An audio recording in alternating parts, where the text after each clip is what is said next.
আমার স্নেহ ছাত্রছাত্রী একাদশ শ্রেণীর তোমাদের যে চর্যাপদের প্রথম পাঠ পড়িয়েছি সেটা আজ দ্বিতীয় পাঠ পড়াবো, যেগুলি বাকি আছে সেগুলো দেখো। মূলত আমি রচনাধর্মীর জন্য পড়াচ্ছি না, তোমাদের 11-এ যে সবই এমসিকিউ, সেই এমসিকিউর জন্য শর্ট কোশ্চেনগুলি জন্য আমি তোমাদের আলোচনা করছি। দেখো, নামকরণ রচনাকাল পর্যন্ত পূর্ববর্তী ভিডিওটাই হয়ে গেছে মনে হয়।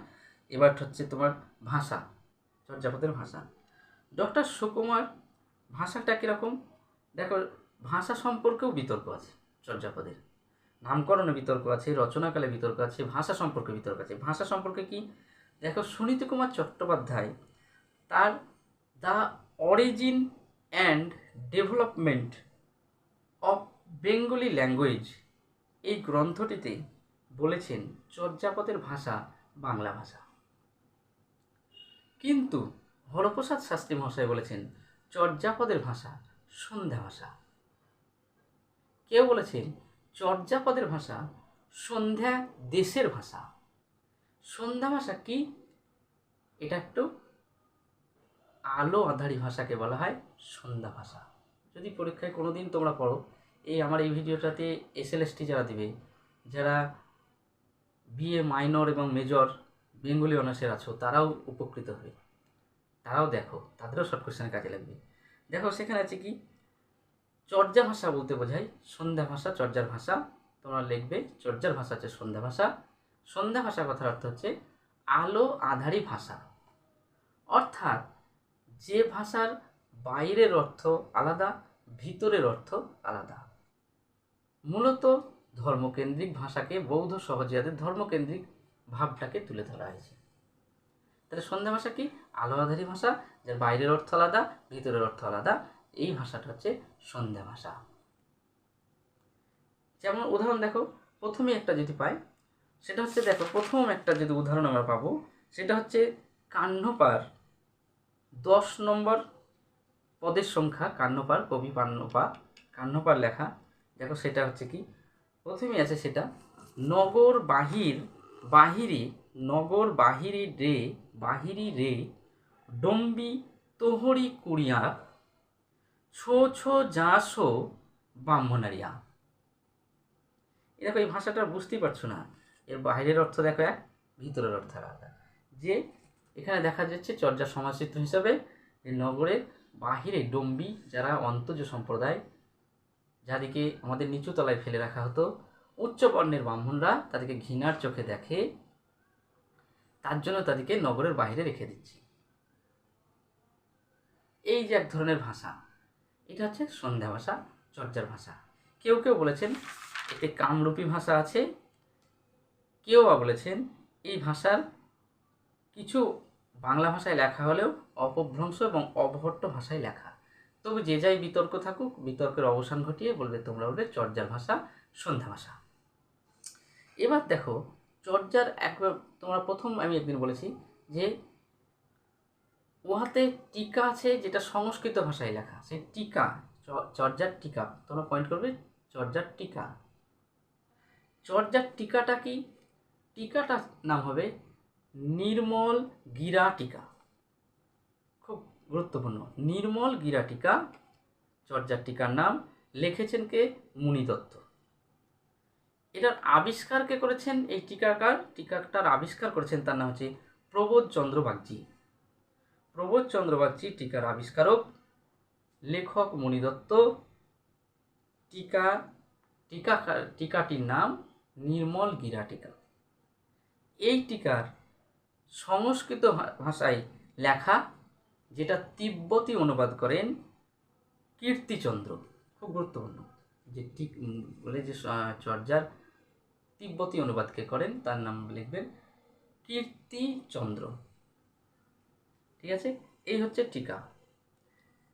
এবার কবি পরিচয়। চর্যায় 23 জন কবির নাম পাওয়া যায়, মতান্তরে 24 জন। এই কবিদের মধ্যে প্রথম যে কবি, তার নাম হচ্ছে লুইপা। তারা সেই যে পা কথা, এগুলো তাদের অভিধা, তারা নিজে নিজে অভিধা নিয়েছেন। অর্থাৎ আমরা এখন যেমন টাইটেল ব্যবহার করি, সেরকম অভিধা নিয়ে তারা পা কথাটি বা পাদ কথাটি ব্যবহার করতেন। তা প্রথম কবির নাম ছিল লুইপা যাকে আদি সিদ্ধাচার্য বলা হতো, বলেছেন কে? মুনিদত্ত।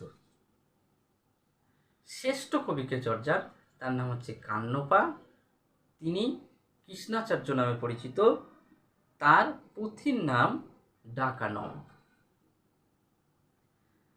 উপাধি, কান্নপার উপাধি ছিল পণ্ডিতাচার্য। তিনি সর্বাধিক পদ রচনা করেছেন এবং তিনি চর্যার শ্রেষ্ঠ কবি। আদি কবিকে বললাম লুইপা, তিনি সিদ্ধাচার্য নামে পরিচিত। ঠিক আছে। আর খুবই গুরুত্বপূর্ণ কোশ্চেন, চর্যার বাঙালি কবিকে, চর্যার বাঙালি কবির নাম এবং চিত্রধর্মী কবির নাম ভুসুকুপা, তিনি শান্তিপা নামে পরিচিত। চর্যার মহিলা কবি একজন আছেন, তার নাম হচ্ছে কুক্কুরিপা, এবং ছদ্মনামযুক্ত একজন কবি, তার নাম হচ্ছে গুন্ডরী কুক্কুরি। এবার আরেকটি গুরুত্বপূর্ণ কোশ্চেন শোনো, যেটা খুব কম বইয়ে দেখা যায়, যে বাংলার চর্যার বাংলার আদিকবি, এরা তো সহজিয়া পদ্ধতির, এবার বাংলার আদিকবি বাঙালি কবি ভুসুকুপা, কিন্তু বাংলার আদিকবি চর্যাপদের তার নাম হচ্ছে মীননাথ। খুব গুরুত্বপূর্ণ কোশ্চেন। এবং চর্যার একজন পরীক্ষায় পড়তে পারে, চর্যার নতুন কবির নাম কি? তার নাম হচ্ছে আবুদ বিনয়শ্রী, আবুদ বিনয়শ্রী। মোট তারা কটি পদ লিখেছেন? 50টি, তাদের মধ্যে মতান্তরে কেউ কেউ 51টি বলে। এবার এই গেল কবি পরিচয়। এই কবিরা কটি করে পদ রচনা করেছে দেখো। সব থেকে বেশি বলেছি কান্নপা, যাকে পণ্ডিতাচার্য বলা হয়, তিনি মোট 13টি পদ লিখেছেন। তোমাদের বেশি পদগুলোর নাম দিলাম না, কারণ এই পদগুলি তোমাদের 11-এর ক্ষেত্রে যারা আছো তাদের অত পদের সম্পর্কে লাগবে না।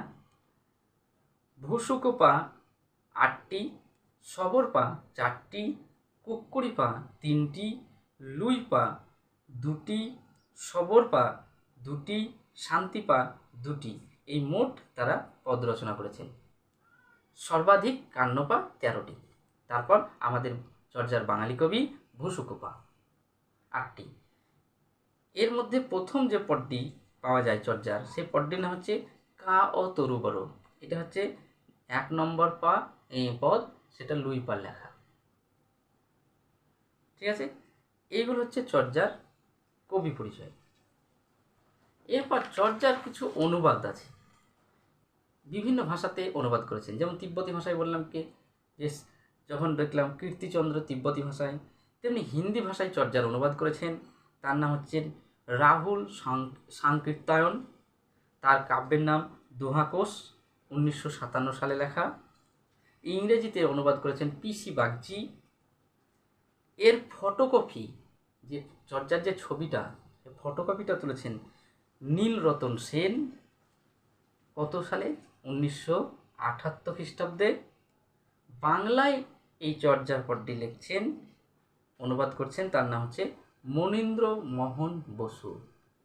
এই বাঙালি কবি, মহিলা কবি, এগুলো খুব মনে রাখবে, কিন্তু এগুলো খুব পরীক্ষায় পড়ে। বাঙালি যিনি চর্যাটা বাংলা ভাষায় লিখছেন, তার নাম হচ্ছে মনীন্দ্র মোহন বসু। ঠিক আছে, এই গেল চর্যার কবি পরিচয়, অনুবাদ। এবার চর্যার দেখো, চর্যার একটা ছন্দ ব্যবহার হয়েছে। ছন্দ অলঙ্কার ছাড়া তো কাব্যের প্রাণ প্রতিষ্ঠা পায় না।